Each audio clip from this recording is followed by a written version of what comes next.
ng liham.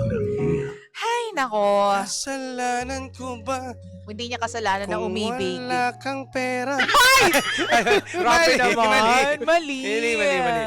Oo, pero well, ito na muna. Welcome to Lihim ng Liham. At ito na po yung part na pag-uusapan po natin, yung kwento ng ating pangga na, ayan, si Lizelle. Si Lizelle, ang ating letter sender, no? Oo. Magandang umaga sa iyo, Lizelle. At dito nagtatapos. Hindi mo tatapos. Simula pala tayo. Agad Sorry. eh. Samantalang oras muna natin, partner, 8:19 na ng umaga.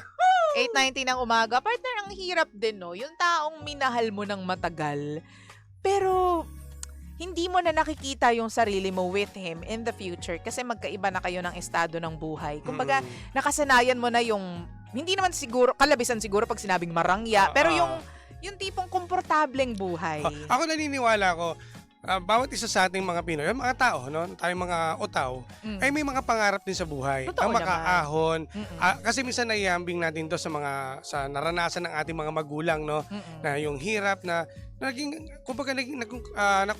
kontento sila doon. Tayo kasi may mga pangarap tayo sa buhay na gusto True. natin. 'Di ba? Mga pangarap natin, magkaroon tayo ng sariling kondo, Yan. magkaroon tayo ng sariling bahay, Oo. magkarang sasakyan. True. At financial stable. Di Oo. ba? Yun ang ano natin eh. Kaya hindi natin masisisi ang ating letter sender. Oo, ang dami niya kasing kumbaga, ang dami niya pang gustong makamit sa buhay. Oo, while nakikita niya na itong lalaki na to, na mahal niya noon, hanggang ngayon naman feeling ko, partner, meron pa siyang feelings for Brando, no, for this guy. Pero, kumbaga, nare-restrict niya yung kanyang sarili dahil nga, alam niya na, teka lang, kapag minahal ko to, kumbaga, nasa kama na ako, bababa pa ako sa papag. Totoo. Diba? Kumbaga, naranasan mo ng hirap eh. Oo. Babalik ka pa ba? Diba, naranasan mo yung hirap, naging maalwan yung buhay mo, naging komportable yung buhay mo, tapos, kapag minahal mo to, kapag sumama ka sa lalaking to, bababa ka ulit sa hirap. Diba?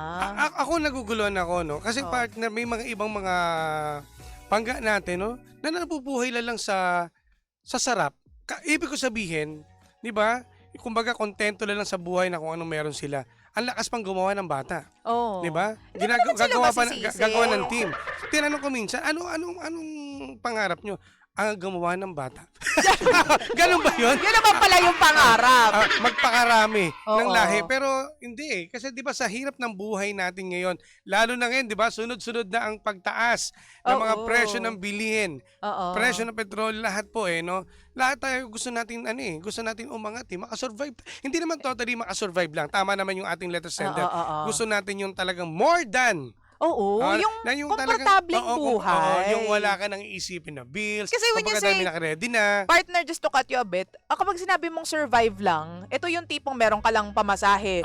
Ngayong araw na to, hanggang bukas, may kakainin ka ngayon, bukas hindi mo alam kung may kakainin ka. So survive ka lang ngayong araw na to. Kumbaga sapat na sapat lang for the moment. Kumbaga sa, budget lang. Budget meal. Pero meal lang. kapag sinabi naman natin komportableng buhay, yung alam mong may savings ka, may investments ka, kumawalan ka ng trabaho ngayon o meron ka pa rin gagastusin for the next couple of months. Yes. Yun ang, syempre, pangarap ng lahat yun. At hindi lang yun, partner, hindi lang din natin masasabi kung hanggang kailan tayo dito sa mundong ibabaw. True. Hindi natin sure, di ba? Kaya kailangan meron tayong savings. Number one yan. Number one talaga yan. Number one. Yan Kaya, sinasabi namin sa ngayon, ang tanong ng ating letter sender ay, wala naman siyang talong. Kumbaga, shinare niya lang yung kanyang experience at nagre-react lang tayo. Dahil minsan nga daw, yung last part niya, sabi niya, love conquers all. Pero minsan kailangan mong kalimutan yung nakaraan dahil yung kahit yung pag-ibig mo, kumbaga, masusoplak siya ng realidad. Diba? Kumbaga, pera is life. Well, it's like short of saying that. Kung masasabi mo, nung unang panahon, masasabi mo bang kaya mo pa na ito lang yung buhay natin. Ngayon, kung tayo nga meron tayo, hindi pa tayo kumbaga kontento eh. Oh, di ba? Gusto mo pa rin gumawa ng gumawa. Gumawa ng pagkakakitaan at kapag, di ba sabi nga nila, hindi natin masisisi yung mga taong tumanda ng kumbaga tumanda ng binatang lalaki, di ba? Di ba tumanda na hindi nakapagjowa kasi natatakot sila na hindi lang pag-ibig na set aside nila yun. Actually, yung sarili may mga ganyan akong kilala. Di ba? Kumbaga, muntik na ako dyan. pero ngayon, alam mo, yung iba na nakakilala ko, mayaman. Mayaman, pero hindi pa naman huli ang lahat eh. Pwede ka pa naman magpaasal. may Pwede ka kulang pa sa magjowa. buhay nila. Oo. Kumbaga yung iba kasi nakilala ko, nagtrabaho to the point na nalipasan na pala sila ng panahon, na hindi na sila pwede magkaanak. Kumbaga na-neglect nila yung part na yon dahil nga mas pinili nilang maging komportable sa buhay. Pero well, ayun, nakuha naman nila yung gusto nila. Yun nga lang, late medyo na. yung paghahanap ng pag-ibig o yung Wala true na, love, no? medyo mahirap na sa panahon ngayon. Totoo, tsaka hindi rin. Parang ilang buwan na lang siya magstay dito sa mundo. Huy! Kasi tumanda na siya eh. So parang, Diduin kumbaga, agad. yun ang kalagayan natin. Hindi natin masisisi yan. So, yun ang kalagayahan nyo. Pero ako naman, sa akin lang, sa ating letter sender, hindi kami ko kontra, o ako mismo, hindi ako kontra sa naging desisyon niya eh. Oo naman. Tama naman yan. Who are Lahat we naman to tayo may judge? pangarap. No? Oo. Kung diyan ka, kumbaga yan, may goal ka, tuloy mo lang. Oo. Tuloy mo lang. Oo. Ang pagmamahal natin eh, or magkaroon tayo ng jowa ay nandyan lang naman sa tabi. Oo. Kayang-kaya lang natin, pero wag mo namang ipamukha lang.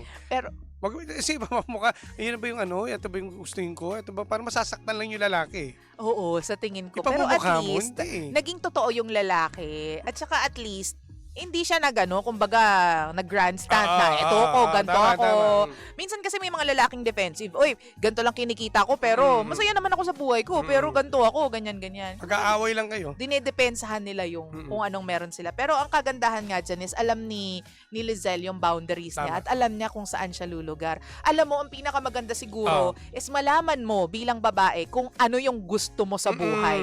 Kung ano yung mga ayaw mo. For example, may kilala ako, nagkaroon siya ng jowa na dati nakatira sa hindi magandang community. Okay. Tapos alam niya na downgrade yon from buhay niya. Dahil maganda yung buhay niya. Lahat provided para sa kanya. 'Di ba? Tapos nung umibig siya, nung na-in love siya, nandun sa slums yung boyfriend niya. Okay.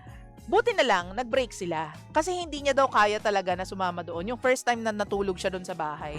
Ano to, kawayan. Tapos yung mga, no offense man po ha, tapos yung mga shampoo is nakasachet. Bibili lang kapag kailangan maligo. Tapos yung mga sabon is maliliit lang. So talagang malaking shift mula sa kanyang current na buhay papunta doon sa buhay ng boyfriend niya. Pero ano no, pero pwede naman eh no kung ang tao na ikaw, kung tatanungin kita, kung nakikita mo yung tao na yun ay may pangarap din, gusto niya magsumika pero nag-umpisa pa lang siya, tatanggapin mo pa rin, mamahalin mo. Halimbawa, ikaw na, ito na, kumbaga, nandun ka na sa ano eh. If I have to be honest, Nasa level ka na eh, if I have to be honest, oo. Kung meron siyang pangarap at kung nakikita ko na teka lang, okay to eh, may potential tong taong to at masipag. Pero along the way, partner, syempre, titimplahin mo pa din. Hindi mo ibibigay yung full trust mo. Para sa akin lang to ha. Titimplahin mo pa rin kasi you have to understand. Ako kasi partner, galing tayo sa hirap. Mahirap ang buhay. Yes. Tapos medyo nagkaroon, nakapag-ipon dahil nakapagtrabaho. Syempre, hindi natin gugustuhin na bumalik lang ulit tayo sa mahirap na part ng life. Ang ano ko lang kasi sa akin, sorry ano ko eh, yung time na na-experience ko yan. Ikaw ba? Ako? Ganito pa rin ako. Hindi, lalaki. Hindi, ibig sabihin. Walang pagbabago, Jim. Ano ba yan? Miss Mal, ano na? Hindi, sa akin, kung ang libaw nakita ko yung babae, ganun siya, kumbaga, hindi ganun kayaman, kumbaga, nasa ano lang, yung katulad ng sitwasyon na na-experience mo. Pag nakita ko siya ng potential o kaya niya naman talagang maging masipag, tutulungan ko siya. Diba? Tutulungan ko pa rin siya. Pero pag halimbawa ikaw naman mararamdaman mo yan kung wala siyang pangarap sa buhay. At hindi siya makakatulong sa'yo. True. At wala magiging future sa'yo. Ba't ka magtsatsaga? Pero kung nakita mo naman talaga na okay naman, nag-uumpisa, kaya nga di ba, naging jowa mo Kumbaga, nandyan yung para tulungan mo, kumbaga, ano mo siya, yung pangarap niya ay sabay kayo. Magtulungan kayo. Tuparin nyo. At saka, feeling mo ba, selfish yon, yung putting yourself first? Ako, I don't think it's selfish. Kailangan mo kasi Iba-iba protektahan tayo. yung buhay mo Sorry. Yung buhay na binuo mo. Sorry, iba-iba tayo. Ikaw ba? Ako wala Feeling akong mo pakialam So, ano nga sa'yo yan? Selfish ba yon para sa'yo? Hindi. Sorry. Hindi selfish ang tawag doon. Madiskarte ka. Kumbaga, utak ginagamit mo kasi. Ang sa akin kasi, kung tatanungin mo ako na papayag ba ako na gano'n ang sitwasyon ko, oo ako, gano'n. Papayag ako kahit yung babae ay nag-uumpisa pa lang, tutulungan ko siya. Tutulungan mo. Pero Oo. hindi ko siya mamaliitin. Oo naman. Gagawin ko yung part ko at kung may nakita naman ako sa kanya na, uy, talagang nagsusumikap siya ba? Oo. Mas okay yun. Oo. Kung wala lang at hihiga-higa lang siya, open arms and Yun. open legs, ay nako, wala tayong mangyayari. Gagawa lang tayo ng team ng volleyball. Ay. Which in the end, Oo. ikaw lang din yung mahihirapan, Oo, ikaw lang din mahirapan. partner. Tsaka hindi lang naman puro sarap. Tandaan nyo ito mga Pinoy, wag puro sarap. Oo. Di ba? Kailangan mag-isip-isip din tayo na kailangan natin magtrabaho at kumita at may yung pangarap natin, to pa rin natin. Oo. Di ba? May Lahat, hindi pa huli lahat. Ako naalala ko, partner, may nag-advise sa akin. Oo. Hindi importante kung mayaman kayo. Ang importante, buhay yung mga anak ninyo. Hindi, sa Sige lang, panahon ngayon mag-anak. kasi, Mag-anak sorry. pa kayo, dagdagan nyo pa. Sabing ganun sa akin. Sabi ko, ay, Hindi na. teka lang ha. Kasi yung mga nagsasabi sa atin ganyan, naintindihan ko, mga old school yan. Siyempre, mga lola't lola natin, totoo yan. Pero kung ngayong generation na po kasi, wala na. Mahirap Wala na naman, talaga. Mahirap na, kailangan talaga pa. Ultimo nga ngayon, di ba? Yung pagiging housewife nga, di ba, noong araw, talaga na naman, kayo mga babaihan, nasa bahay lang talaga kayo. Oo. Lalaki ang provider naman. Totoo yan. Oo. Nagtatrabaho, nagsusumikap, talagang kakayod yan para kumita at para sa future ng pamilya. Ngayon, kasama na rin ng mga babae. Pati yung, di ba, Sa yung pagtatrabaho. sa pagtatrabaho. Kasi ang hirap. Taasan yung sahod namin, mga lalaki. Walang mangyayari. Wala talaga. Bahay lang kayo. At least, di ba, napoprovide namin yung mga pangangailangan, yung needs ninyo eh. Ngayon, wala eh. Wala, eh. Mahirap. Kailangan talaga to stream income Mm-mm. from sa isang pamilya dito sa Pilipinas. But anyway, well, it will all boil down, partner, sa kung gaano mo kamahal yung isang tao. Kasi may mga taong kahit pa mahirap ang buhay, sige, sasamahan kita. And it's your choice. Choice mo yan. Choice mo yan. Pero may mga tao din naman na pipiliin na unahin yung sarili nila at later na lang yung pagmamahal kasi mas importante yung buuin ko muna yung sarili ko. 'Di ba? Hindi At, pa pwedeng dalawa tayong miserable sa relasyon. At hindi natin kasi masisisi ibang tao na advance mag-isip. Oo. Parang, kumbaga, paano yung magiging anak natin? True. Mamaya, sa lahat Kasi- ng mga gastusin yan, ako lang magagastos. Ako True, lang diba? mag-provide. Oo. Tapos ikaw, puro ka pasarap. Oo. Puro Puro kabili ng kung ano-ano. Dagdag ka pa ng anak, wala ka namang pera, wala kang budget. Napaka Oo. 'di ba, typical sa Pilipino. Yan ang mga mindset ngayon ng mga ibang kababaihan True. na ang gusto nila ay financial stable na talaga. Pag may nakilala ka, mga mayayaman yung may mga business, True. pumili kayo ng ganun. Oh. O kaya yung medyo may Mali! o kaya may mga edad-edad na, basta single. Pwede. Alam mo, ikaw, Jim, ewan ko sa mga advice mo. Pero, totoo naman. Di ba? Hindi. I mean, doon Oo. sa part na choice mo yan. Di ba? Sa part na choice mo yan. Sige. Hanggang dyan na lang sa lahat po ng mga nasa radyo. Babay po muna. Nakasama niyo po nag-iisang girlfriend mo sa radio. My name is Lindsay. Lindsay.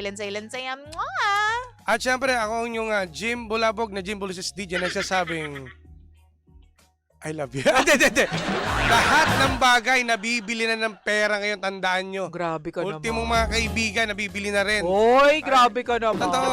Ano sabi na, may kasabihan, happiness can, money love- can buy happiness? Oo. Money can buy happiness. Tandaan yan. Grabe naman yun. Ay, nako. Siyempre naman, tayo pa rin po ang number 1 is 6.7 Energy FM. Panggabog sabing radyo. Sabihin mo. Energy! DJ Lindsay at DJ Jimbo.